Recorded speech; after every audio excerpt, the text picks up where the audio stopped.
Dun dun dun. Dun dun dun dun dun dun dun dun dun dun dun dun dun dun.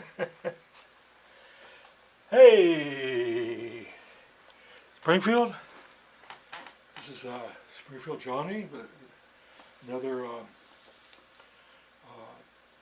edition of the Authentic Human Being Show. That was inspired by my novel, The Gideon Computer. And yesterday, I got this in the mail. This is When You Close Your Eyes by Tom Snyder. And we're going to be reading from this book. I don't know how far we're going to get in this. What I'd like to do eventually, because there are fans of Rosamond that are blind. Oh, I'm sorry, did that sound cynical? Oh, well, it meant to be. So we might have blind fans of Rosamond out there who can't read this book when you close your eyes.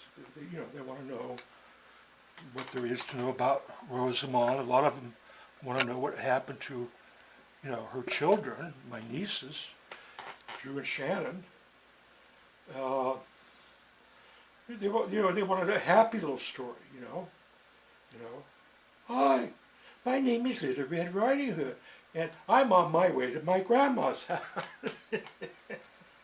This is what they didn't even want that. So they don't want any big bad wolves or anything like that.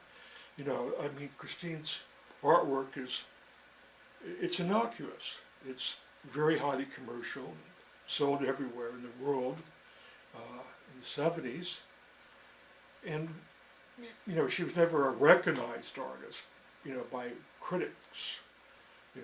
Bona fide, recognized art critics never came forward because they knew what they had here in her artwork. And nobody delves into that more, the commercial aspect, than Tom Snyder, the author of this, let's call it a character assassination book, because that's exactly what it is. He was hired by Stacy Perot, thus he's a ghostwriter, to assassinate the character of Rosamond, Christine Rosamond Presco, and her family, and her mentor, me. And why he does this, is extremely interesting, because it's like people are angry with her. People who contributed to this book, which I did not. He plagiarized my story about the Maestronauts. We released captured mice on balloons over, he stole that from this biography I started at San Sebastian Avenue. So he's a plagiarist, and if he wants to take me to court for revealing aspects of his castration and attack upon creative people and a creative family, then be my guest, because we're going to find out. The first person my attorney is going to call to the stand is Susan Faulkner, who started a biography of Christine, and says that she sat with her, they made notes. When I pointed this out to the executor, Sidney Morris, that these notes belong to my nieces and not to Perio, she's off the project. Vicky Presco, my younger sister, says that she absconded with $5,000. Well, the secret of all this is the money they want to get out, these parasites want to get out of my family, is through the movie. See, they didn't know I was related to Carrie Fisher. There's postcards from the Edge, and she's an actress, and related to my kindred Elizabeth Rosamond Taylor. So it's the movie they want, and to sell this movie they need a book. See, we're the official biographers of Christine Rosamond. Please make a movie from our book. Okay, well, let me take a look here. Oh, shit! Oh, my What? I'm not going to make a movie of this. They'll sue me. My God, look at how many lawsuits you got in this. Oh my God, the brother, you castrated and castigated and destroyed the reputation of her mentor? Why? You know, he wasn't involved in this over-commercialization and, you know, of a poor woman artist that was struggling with alcohol and sexual abuse and exploited by all the business people around her, including Stacy Perot and Jackie Belford, who ended up with a estate. And they hired this guy. He made money. He made money off the suffering in my family. All 6 of us were alcoholics, victims of incest, and everybody but me realized money. Shannon got money, Drew got money, Garth Benton got money, Vicky got money, Mark Presco got money, you know, other people got money. Christine borrowed money from members of my family and her best friends, and then she declared bankruptcy. That meant they weren't going to get paid. And she told them that. I said, hey, my career's at an end. My artwork's not selling like it used to. It's over. You know, I got this one chance to go back with Circle Galleries or somebody, you know, back east, and I'm going for it. I'm going to close the gallery, and toodaloo, bye-bye. You know, you've got, you know, 20, 30 years of bragging rights, you know, which my brother didn't enjoy. The only true artist in the family refused to be commercialized and exploited, you know, by business people, you know, business people. This book is written by business people, for business people, you know, for the for the business, by the people, you know. And this is what makes it interesting. See, this is now. See, I hadn't read this book. I only read through parts of it. You know, to get to, you know, to prove, you know, to look for the case that, you know, how did my sister die? I don't own a picture of how she died. You know, the big question is, how did they get her in the water? She was terrified of the water, and it talks about her terrible nightmares about the water and stuff. It talks about her suicide, her tendency to want to kill herself because her career was coming to an end. So I read most of this, 2/3 of it last night, and I'm angry. I mean, luckily, let's see, I got to be careful what I say here. Well, let's put it this way. I'm related to Jesse and Thomas Hart Benton, who had a duel with Andrew Jackson.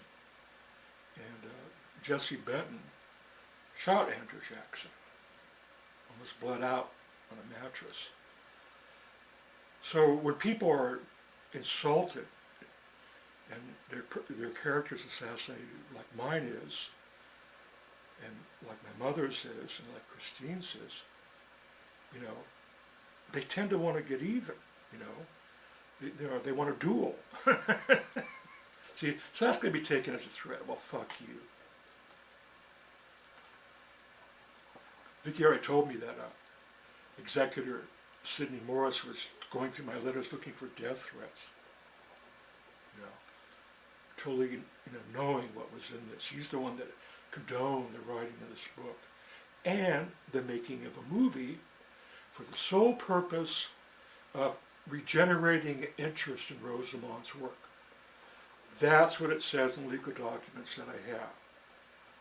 Because her artwork is waning, I felt as special executor that I gave permission for Stacy Perot, who I sold the legacy to write a biography and make a movie, to regenerate interest in the prints. This book doesn't do that. It absolutely destroys any chance of Christine's creative legacy coming back. Her artwork, you know, and the proceeds that are going to her daughters. And that's key. Because this book, the proceeds are not going to my nieces. See? And if a movie's made from this, my nieces, Drew and Shannon, will not get any monies. Okay? That's what Jackie Belford and Stacey Perot had in mind. And I found out that they lived in Fresno. And it looks like they went to the same high school. In fact, they were high school buddies. And Jackie Belford was hired basically by Garth. And then she sent for Stacey, whose father's a millionaire doctor. And I believe that they made an offer to buy everything from Christine before she died. And she said, fuck you. Okay? So when she died, the plan was even better, right? Because Christine could stop them. You know, if they went on their own, with Garth's backing, and my brother and Vicky, you know, because they knew that Christine was working on her own autobiography. And I saw that autobiography that allegedly Sandra Faulkner was hired to help her with.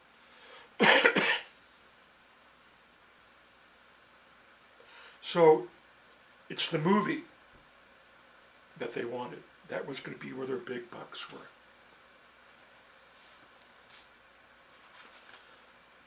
The reason I bought this book was to show evidence, have evidence. Let me get rid of this jacket. We'll look at that later.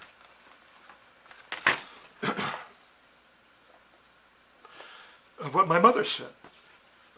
Rosemary said a couple weeks after her daughter died that there was a party planned for Rocky Point. And then she says, like Virginia Woolf, Christine just walked into the sea. I go, what? You want to elaborate on that, Rosemary? No. I've said enough. When you have 4 children that you love dearly, they're your children. And when you're dysfunctional, as our family has been, and secretive, the mother always knows. And she's in a dilemma. You know, does she keep her mouth shut for the sake of one child over others? Or what? Well, that's playing favorites. If you start doing that, you're creating a system where our children are being left out.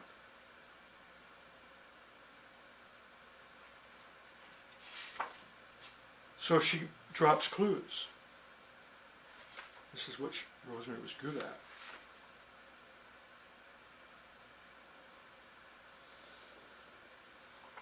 And, excuse me. So this is what I heard. And it didn't gel with what I was reading and hearing from Vicky.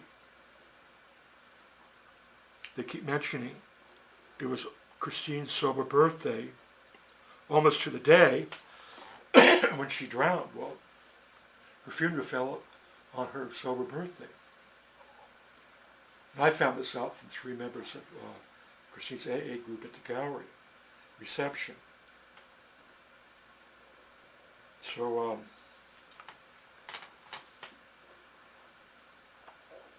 I wanted to find out about this party. Okay. Why wasn't I told? Yeah, I had 7 years recovery. Why wasn't I invited? It's Christine's sober birthday. Well, I kind of suspect I was.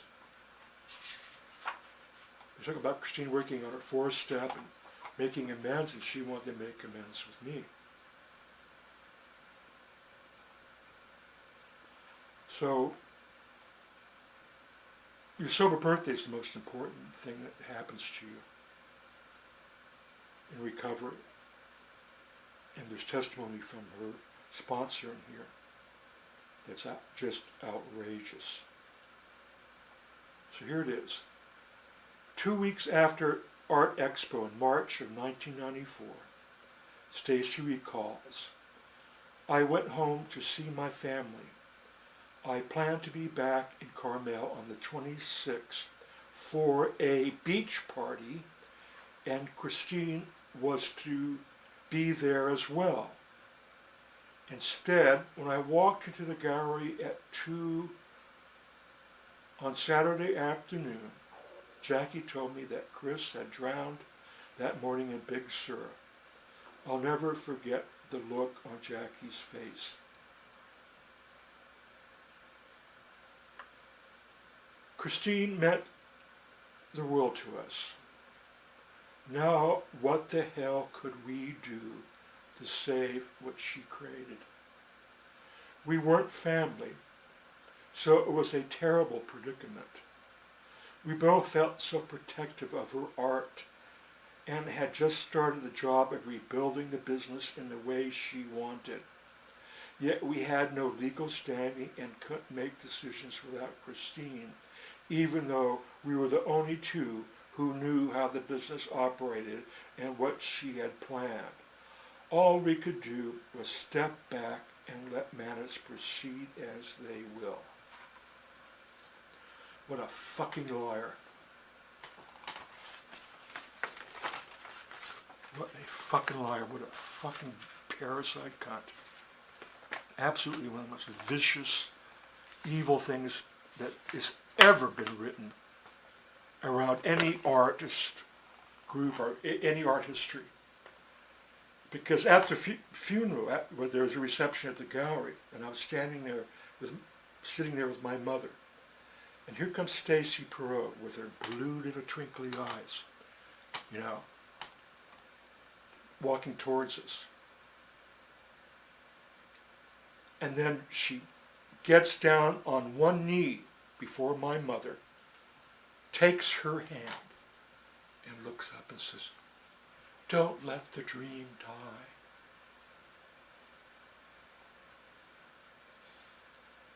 What a fucking vicious parasite. She is promoting herself at the funeral of my late sister, and she contends that her and Jackie were given a master plan by Christine just before she died, and therefore it's their duty to carry this plan forward. And this is what she's saying, holding Rosemary's hand. Her career was just taking off again, Everything was coming true for her now. Please don't let the dream die. My best friend, who's a private detective, who I wanted to be there, heard this repeated from Stacy several times as she worked the crowd in the gallery. That gallery should have been closed and sealed along with the house. I saw Stacy Perot down in the basement giving my uncle lithographs. That's a felony. That's looting the estate of a famous artist. My brother got prints. I saw my brother and Uncle Dick Moner walking out with prints. She came up to me, the big jar of art brushes, says, "Here, take one for a souvenir." And I looked at her and I said, you evil piece of shit. Those brushes don't belong to you. No one left them to you. They hadn't even found the wheel yet. So I hovered over,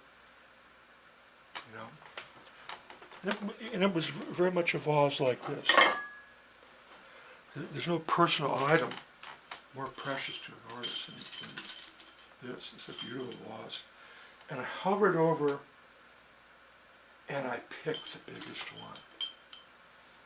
Just to see her expression, Look at it, Stacy. Look how greedy I am. I'm going for the biggest brush. This is a sable brush. This is worth about $120.